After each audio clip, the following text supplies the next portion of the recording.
حديث اليوم وحديث كمانتا. إنه الخلق العظيم المجتبى وهو مشكاة الفضيلة والمعين فمحمد قد تجلى رحمة للعالمين.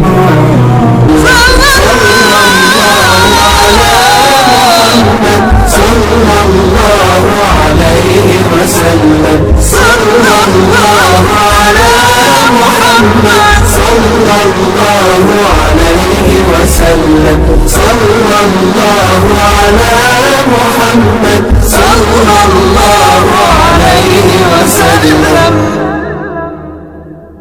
عن سهل بن سعد رضي الله عنه قال: قال رسول الله صلى الله عليه وسلم: من يضمن لي ما بين لحييه وما بين رجليه أضمن له الجنة. rawaahu albukhaariy. waxaa laga wariyey sahl ibni sacdin ilaahay raalliha ka noqdee inuu yidhi waxa uu yidhi rasuulkii alleh sala allahu calayhi waaalihi wasalam: yaa ii damaanad qaadaya waa in uu xifdiyo oo xaaraanta ka ilaaliyo waxa u dhaxeeya labada lafood ee afkiisa ama qalkiisa iyo waxa u dhaxeeya labadiisa lugood oo aan u damaanad qaadaa janno. waxaa wariyey bukhaari. haddaba maxaa laga faa'iidaysanayaa xadiidka?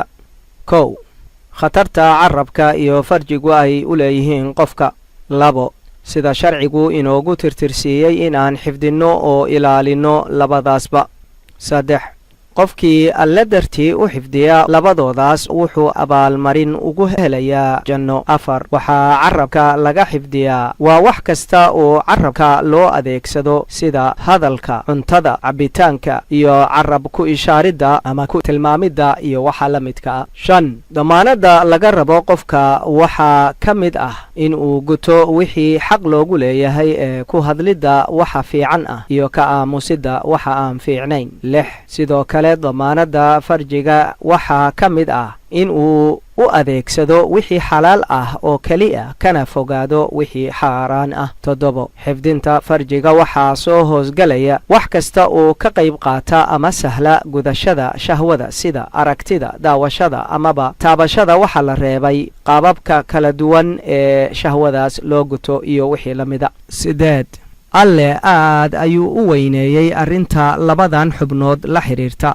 rasuulku sala allahu calayhi waaalihi wasalama isna sidoo kale. tusaale ahaan qur'aanku wuxuu caddeeyey in hadalba uusan qofka ka soo bixin kaasoo aanay goobjoog malaa'igtu ka ahayn oo aan la qorayn laguna markhaati kici doonin. maa yalfidu min qawlin ilaa ladayhi raqiibun catiid. nebiguna sala allahu calayhi waaalihi wasalama waxa uu sheegay in qofku hal kelimo oo uu iska yidhi uu sababteed jahannamo gunteeda ugu sii shalwanayo in ka fog inta bari iyo galbeed isu jiraan iyo in natiijada shaqada carabkoodu ay tahay sababta dadka naarta weji loogu tuuri doono. sagaal, sinada iyana wuxuu ku tilmaamay waa alle in ay tahay faaxisho jidkeedu aad u xun yahay oo la iska rabo in aan loo dhowaan iska daa in la sameeye. toban, labadan xubnoodii waa laba xubnood oo dhaawaca ay qofka u geystaani aad u wan yahay haddii uusan qofku ka adkaan. 11 xadiidku wuxuu tusayaa in adduunyada balaayatan ugu badani ay qofka uga timaado carabkiisa iyo farjigiisa. qofkii iska ilaaliya sharkoodana uu yahay qof iska badbaadiyey sharkii ugu weynaa. waxaa saas yidhi ibnu battaal raximahullah. 12 carabka oo la iska furo oo loo fasaxo inuu isaga hadlo waxaan rabbi taacadi ahayn waa sabab ka mid ah sababaha naarta lagu galo. 13 in waxaas la iska ilaaliyaana waxay sabab qofka ugu noqon kartaa jannada galideeda. 14 qofku sharka carabkiisa wuu ka badbaadayaa haddii uusan khayr ma ah ee wax kale uu isticmaalin. 15 wuxuu yidhi xaatim al asam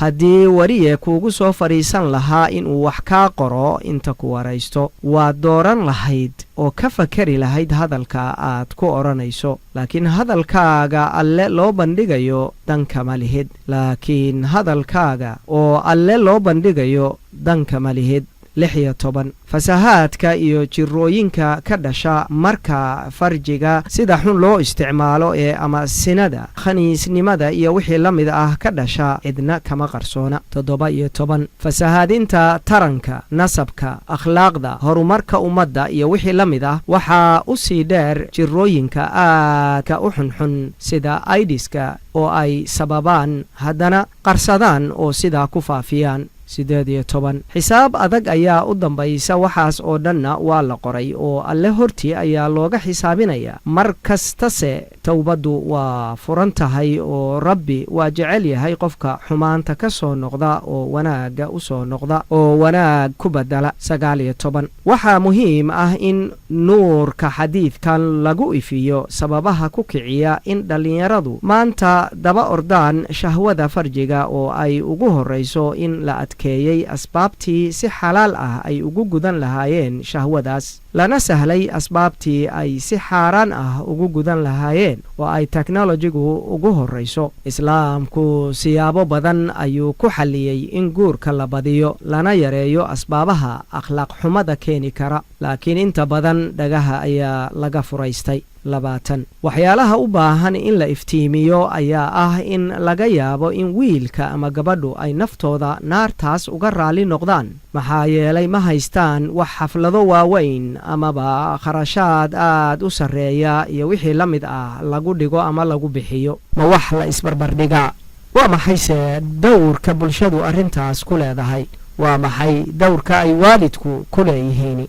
qofkii awooda in uu qofka uu mas'uulka ka yahay u xifdiyo waxa lugihiisa u dhaxeeya ee aan yeeline ka doorbida in uu dhaldhalaal adduunyo la sugaa ma ku yeelanayaa dembi su'aalaha arrintan la xidhiira waa badan yihiin lagamana bixi karo waxayse dhammaan ina tusayaan in ay tahay arrin bulshada u wada taal allana subxaanahu wa tacaala ha barakeeyo wiilasha iyo gabdhaha waalidka iyo mas'uuliyiinta jabiya gidaarka shayddaanku ku wareegsaday arrintan oo fududeeyey in ay si xalaal ah shahawaadkooda dhallinyaradu ku gutaan 21 qaabkee qofku ku xifdiyi karaa labadan xubnood sida ugu fiicani waa alle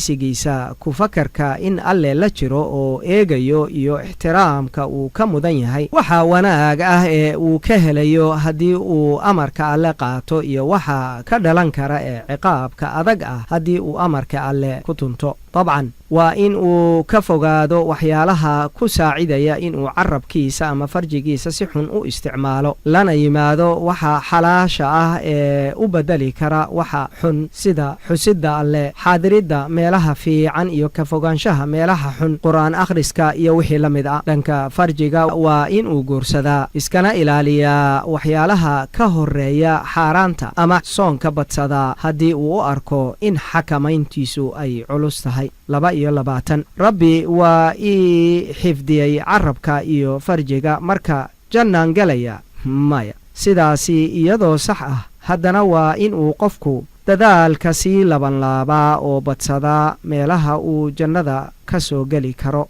iyo camalka wanaagsan kana fogaadaa xumaanta oo dhan rabbi hayna waafajiyo in aynu ka adkaanno xubnaheenna in aynu diyaarsanno jannadeenna iyo in aynu raalli gelinno rabbiga ina abuurtay inta aynu xadiidka xiga ku kulmi doonno waxaan idinkaga tegaynaa amaana allah wassalaamu calaykum waraxmatullaahi wabarakaatuh إنه الخلق العظيم المجتبى وهو مشكاة الفضيلة والمعين فمحمد قد تجلى رحمة للعالمين